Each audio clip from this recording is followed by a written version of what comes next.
Yo les gars, c'est Marc Aurore et aujourd'hui on se retrouve pour une nouvelle vidéo où on va parler des anciens mangas. On va parler des mangas qui sont parus non pas en 2007, mais dans les années 90 jusqu'en 2000. En clair, les années où on n'était pas encore né, parce que moi je suis né en 2003. Tu mettras ta date de naissance en commentaire et on verra lesquels sont vieux et les qui sont encore jeunes. Dans cette vidéo, je vais faire un top 10 de mes meilleurs animés classiques. Alors si tu kiffes le concept, merci de liker la vidéo, tu t'abonnes et surtout tu actives les cloches parce que je vais faire l'effort de sortir une vidéo chaque jour. Maintenant que ça a été dit, place à la vidéo. Et en top 10, nous avons Cobra. Qui ne connaît pas Cobra, un grand classique? Cet homme avec un rayon de l'État à la place de la main. Ouais, ce mec qui nous a fait rêver lorsque nous étions pour la plupart des petits gamins. Alors, Cobra, c'est un manga classique que je recommande à ceux qui sont amateurs des sensations fortes. Il y a des choses un peu bizarres aussi, mais bon, c'est pas trop ça le sujet. Alors, Cobra, c'est un manga dans lequel on a un monsieur qui a perdu son bras, ou du moins qui s'est fait opérer et qui a un laser. Après, je sais pas trop comment expliquer ça parce que j'étais encore trop jeune, du coup je comprends pas bien la logique du manga. Alors c'est un mec qui se balade dans l'espace, il pète des crânes avec son laser et il se tape les jolies nanas qui à la fin finissent par le recaler. Triste histoire pour Cobra. Il est toujours accompagné de sa fidèle amie Armanoïde, une femme cyborg avec des yeux blancs et un crâne chauve aérodynamique. Mais avec de jolies formes je devrais dire. Bref, Cobra je lui mets un 5 sur 10, mais je vous assure c'est un manga qui vaut la peine d'être découvert. Alors passons tout de suite au second manga. Et en numéro 9, je place les enquêtes de Kindaichi. Alors ce manga c'est la crème de la crème en ce qui concerne les mangas d'enquête et de détective. Il n'est que 9ème dans mon top parce que voilà, j'ai pas eu le temps de bien cerner le manga étant donné que j'étais encore trop jeune, vous l'aurez compris. J'avais genre 2-3 ans mais je comprenais déjà les mangas, c'est pour vous dire à quel point j'étais un génie. Mais bon, c'est pas ça qui est important. Alors dans Kindaichi, il s'agit d'un mec qui s'est mis en tête de battre le record de son père en termes de mystère résolu. Il se trouvera par la suite mêlé à des affaires de meurtre dans lesquelles il a bien failli y laisser la vie.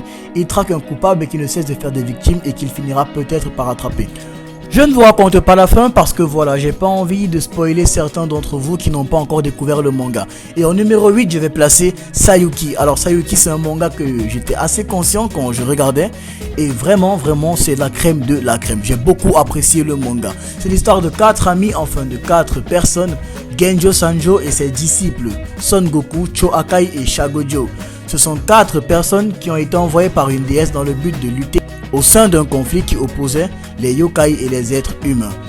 Ce conflit avait pour but de récupérer les énergies négatives afin de faire renaître le démon Gyumao. Malheureusement, ce projet va avorter, ou plutôt heureusement parce que Son Goku va réussir à empêcher Amura d'atteindre son but. Je ne vous en dirai pas plus, allez découvrir le manga, je vais surtout éviter les alertes spoil. Et on passe au 7ème manga. En numéro 7, nous avons Evangelion. Alors Evangelion, franchement, celui qui ne connaît pas Evangelion, c'est qu'il ne connaît pas l'histoire du manga. C'est un manga trop touchant du point de vue du scénario, du point de vue des personnages. Je sais même pas quoi dire tellement le manga c'est une crème. Bref, allez découvrir Evangelion. J'ai rien à dire dessus parce que j'étais encore trop jeune. J'ai pas cerné la logique du manga. Et c'est un peu bizarre que je fasse des compliments dessus d'ailleurs parce que peut-être j'ai aimé les dessins, qui sait. Et on passe au prochain manga. En numéro 6, nous avons Blue Seed. Alors Blue Seed, c'est un manga que j'ai surkiffé. Déjà pour son générique qui était what the fuck. Ensuite, je vous apprends rien, c'est l'histoire de Mamoru Kusanagi, qui est un être humain ultra cheaté dans lequel on a implanté les cellules bizarres. Le mec il se sort des couteaux en bois tel un Hashirama. C'est un mec trop badass, charismatique et assez drôle je dois dire. Bref, j'ai trop validé le personnage, surtout qu'il me rappelle un peu Kyo Kusanagi du King of Fighters, je sais, il n'y a aucun rapport. Mais bref, Blue Seed c'est un manga avec de l'action, de l'amour, de la romance, du rire et tout ce que vous voulez comme sensation forte. Et on passe tout de suite au prochain manga. Et en numéro 4 les gars, on a Yu Yu Hakusho. Alors Yu Yu Hakusho pour moi c'est un manga qui a bercé la grosse partie de mon enfance. Parce que j'ai commencé ce manga quand j'avais 3 ans et j'ai terminé à 7 ans. C'est juste pour vous dire en fait la qualité et la longueur du manga. Mais dans l'ensemble c'est un truc assez cool. On note qu'il a le même créateur que Hunter x Hunter, à savoir Yoshihiro Togashi, qui est bien l'auteur des 2 œuvres Yu Yu Hakusho et Hunter x Hunter. Ce qui explique d'ailleurs une ressemblance entre certains personnages, notamment Yei et Feitan et j'en passe. Bref, c'est un manga que je vous conseille. Voilà, j'ai pas grand chose à dire parce que étant trop jeune, j'ai pas cerné la logique du manga. D'ailleurs, j'ai presque pas cerné la logique des autres mangas, mais c'est pas grave, on s'en fout parce qu'on passe au 3ème manga du classement. Et enfin les gars, en numéro 3, on a le célèbre Hokuto no Ken. Tu ne le sais pas encore mais tu es déjà mort. Omae wa mou shinderu. Oui, c'est moi, je parle japonais. Alors, Hokuto no Ken est un manga emblématique des années 90 parce que c'est un des mangas qui a été le plus visionné, le plus apprécié du public. On suivra l'histoire de Kenshiro qui cherche à massacrer tous ses frères. Il y a zéro blague, il cherche vraiment à taper sur tous ses frères. Il y a qu'à voir Rao, Shin ou encore Jagi. C'est des mecs qui se sont fait tabasser par Ken. Pourtant, ils sont de la même famille, de la même école. Alors, Ken, c'est un orphelin qui a été recueilli dans une école au couteau. Et là où il a appris à se battre et à mettre des patates de génie, en gros.